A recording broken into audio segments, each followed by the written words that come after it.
Hi guys, happy Thursday. So yeah, the weekend's coming. That's okay because it's going to be a really good weekend, and my jeans just ripped even more. If I keep gaining weight, I am not going to be able to fit into any of my clothes. So thank you guys for joining me in live chat today. It means a lot to me. I don't know why I can't get over Tawny Katane's death. It's too much for me to handle right now. I don't know, just looking back at, childhood memories, of talking to her, writing her fan letters, little fan letters off the witchboard box. So it's really weird. It's a really weird thing still. But last night I had a dream, and it was her, and she was in front of me, and she told me, "Don't you quit." So I kind of took that as a sign today. So, alright. So here I am, now, creating your wand. So, once you have chosen, or the wand, your piece of wood has chosen you, your wand, and cut it carefully. The next step is to season it. So this means it's basically you're going to dry it out. So, dry out the wood so that it's suitable for cutting and carving. Fresh, wet wood does not lend itself very well to carving. We all know that, as the water content is too high and you will not be able to have it or carve it cleanly. Of course, you may wish to leave it as it is, as all natural, and that's perfectly acceptable. So, the traditional length of time to leave your wand to dry for is 1 year for every inch of thickness. Wow, yeah, so I'm really glad my wands are really, really thin. So this may seem like a long time to wait, but it is worth it. Obviously, yeah, it is too. So as at the end of the time, you will have a dry and hard piece of wood, which will readily take the knife and give good results. So however, if you need the wand before this, you don't have enough time. Obviously, not all of us have a lot, a year and a day, or 2 years if it's 2 inches thick. He says here he finds a minimum of 6 to 8 weeks is just about enough time for it to dry. And he says it dries the wood sufficiently to carve. So leave it in a place with a moderate temperature, not too hot or too cold. So I leave it in my garage. I've left my that Morning Star looking wand in my garage, one of the garages, and it's kind of just drying out and hanging out on top of the refrigerator, one of the refrigerators out there. So I just kind of give it a spot, thus in the spotlight for that wand out there. So it's being treated very highly. So, but I love that wand. So too hot and it will dry too quickly and warp. So it's a good idea to tie your chosen wand to a strong piece of wood to prevent this. Just like you see tomato, you don't want your tomatoes to flop over, so you tie your tomatoes to something like a piece of thick wood. And that's what you're going to do with your wand. So, now too damp, and the wood can rot and ruin your efforts, obviously. Now if you wish to have a peeled wand, without the bark on it, then it needs to be stripped whilst the wood is still fresh and wet. Else the bark will actually dry on the wood and be next to impossible to remove. I really like it when some of the bark is actually still on there. I just think it's a little more personal to the source of where it came from, the parent dryad. So I just think it gives it its own little signature. So that's pretty much that's why I like that.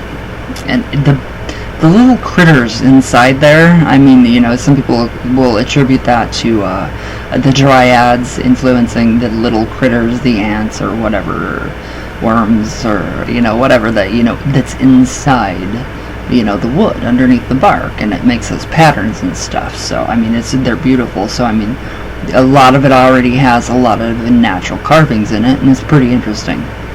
It's very interesting.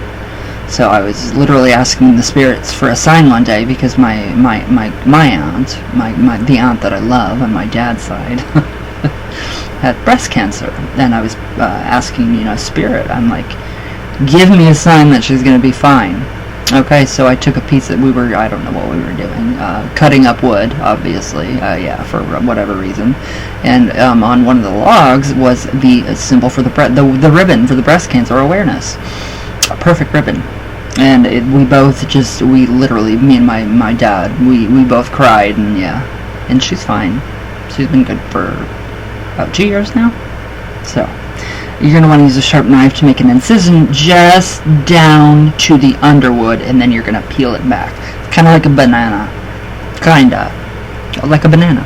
Yeah. So most of the bark will fall off easily if the wood is freshly cut. Now, how you carve your wand is entirely up to you. The end intention of your wand and your artistic and carving skills. So there's no set way that this has to look. So you do need to consider deeply what it's going to be used for. So any deity that it's going to be dedicated to, the type of wood that it's made from, and any particular attributes you wish it to have. So you can go, far out with your wand. You can get really creative, and you can just make it into a giant ritual wand making. Why not? It'd be great. So now the natural wood shape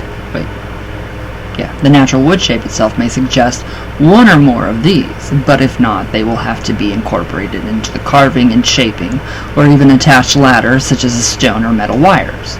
I really like that. I really like the idea. I like the idea of having the metal wires, the copper wire, in through the middle of the wand, hollowing the middle of the wand out with a giant drill, carving, what you want your intentions to be. You can put parchment paper inside it. You can actually have a removable butt. That's the part where you hold it, the wand. The shaft is the middle, the end is the toe, the tip. So you can actually have, a removable butt. And you can just basically, for each spell that you do, write out your intention on a piece of parchment paper and fold it up and put it in there. Or, with some special herbs, or, a lot of witches like to put their own, a little bit of their own hair, nail clippings, a little bit of their own blood. I did that with my wand, and then you seal it with wax. Just makes it that much more personal. So now, tomorrow, we have a few descriptions of the parts of the wand.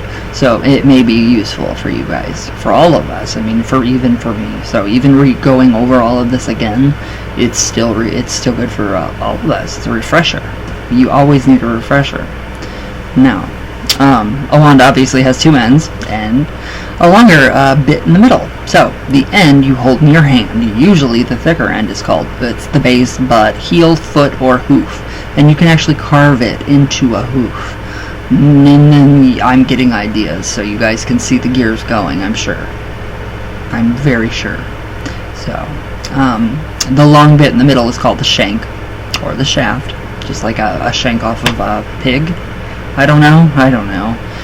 My mom is a cook, so I'm always hearing, I need a shank, or I need, something from this animal, and I'm just like, no thanks, but whatever. So, where'd I go? Oh, the other end is the toe, or sometimes called the head. So, tomorrow we will go over some different little aspects of each part of the wand, what we can do with them, how we can be more, innovative and creative with them. It's pretty interesting. It's really interesting how you can go all out. So now I do really think I have my one wand. It talked to me last night, and I know you guys are gonna be like, what? What is wrong with you? What did you do last night? Wouldn't you like to know? Anyways, nothing. I did nothing last night, trust me.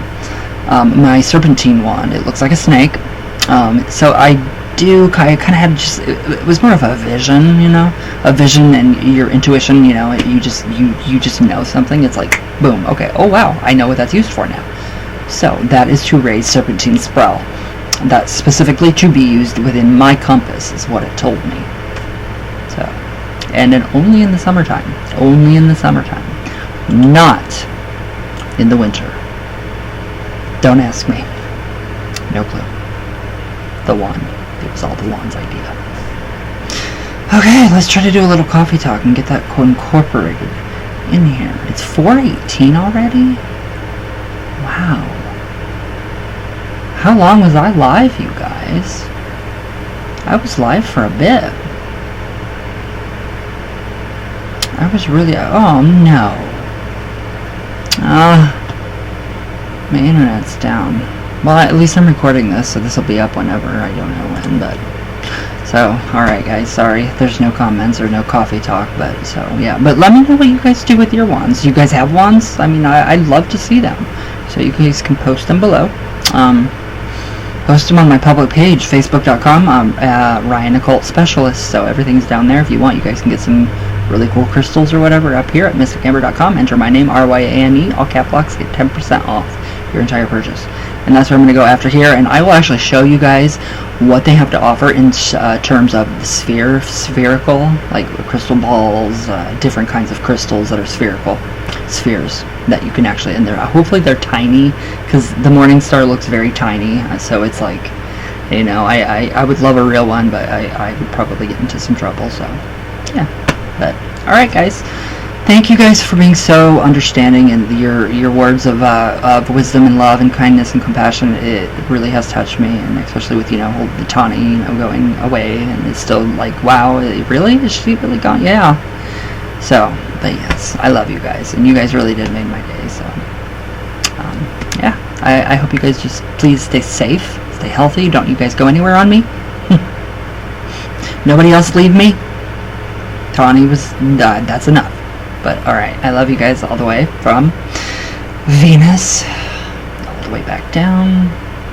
I actually did it right that time. Wow.